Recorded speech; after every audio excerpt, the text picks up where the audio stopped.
Evidence 3 nautical miles for the next 1015 minutes. We'll call on the ground with the stay confirmed.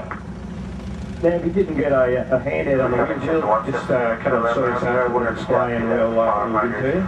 Starting alerts in the driving area for the next 20 minutes. Traffic point code.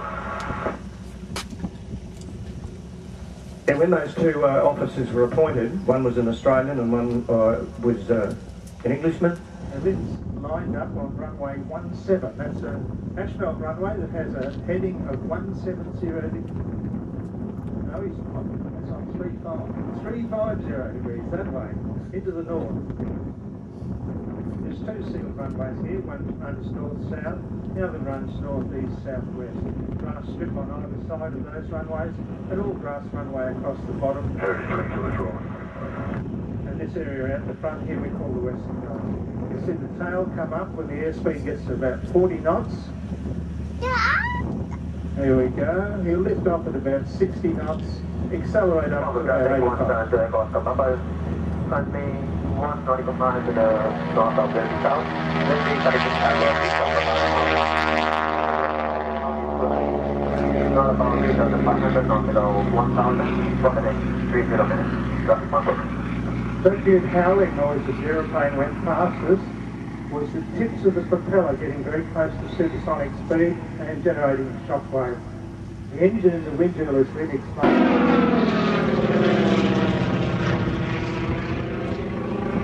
In a 60-degree bank turn, it's a little bit more than 60 degrees, Lynn will be pulling 2G, so everything in the aeroplane will weigh twice as much as what it does in normal 1G flight. Like stick turn like that, lots of bank.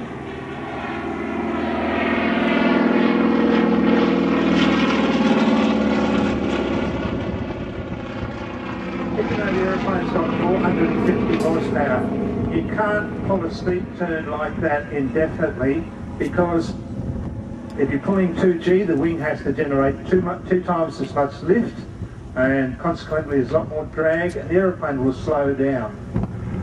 A high-performance aeroplane like an F-18 can sustain turns of 7 or 8G almost continuously, and the pilots have to wear a pressure suit at the same time.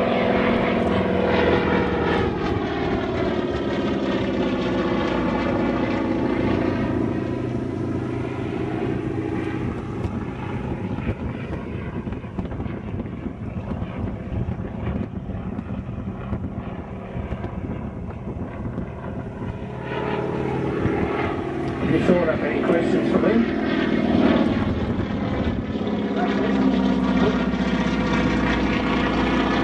I'd like to ask you why the aircraft was painted in the colours of the year. Why it has fixed undercarriage? Yeah, put that one on display and put this one out.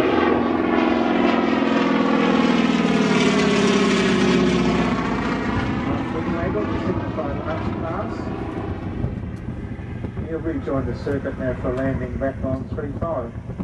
You'll notice too that this aeroplane, if you look at 401 inside, it's sort of a dull silver, whereas this one is a high blue, only for about 70-75 knots over the fence.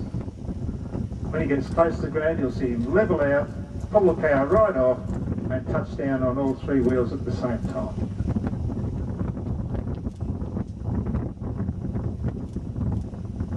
Well, sort of.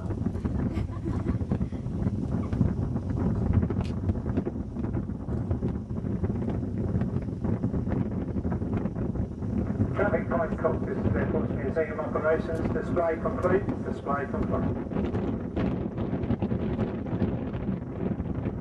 Traffic point code, display complete, clear, Mike, at the moment, Landry, 2,500 down, Everyone was moving in the bushes, waiting for me to say that. He was. Roger, traffic Mike, you're going to go 5 miles to the west, 2,300 inbound for the EV approach, traffic point code.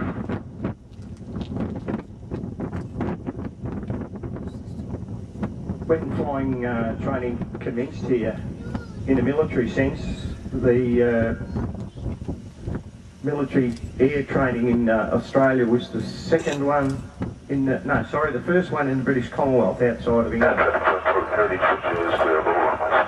The Air Force wasn't formed until 1921, 31st of March. Oh, there, 21.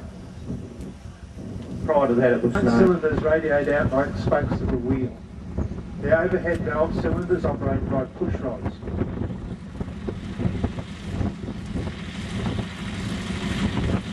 And you can't see very well over the front of it, can you? No, well, you can't see the pilot's eyes, so he can't see you. So, yeah.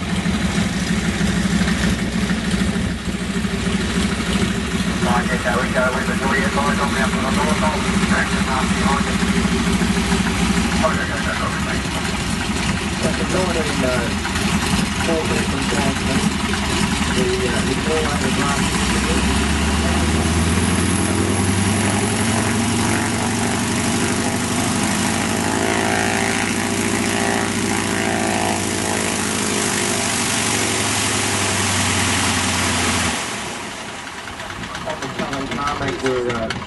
the small ones here were commenced in 1914 as well to replace the tents, and that was the main part of the base down there. The asphalt runways were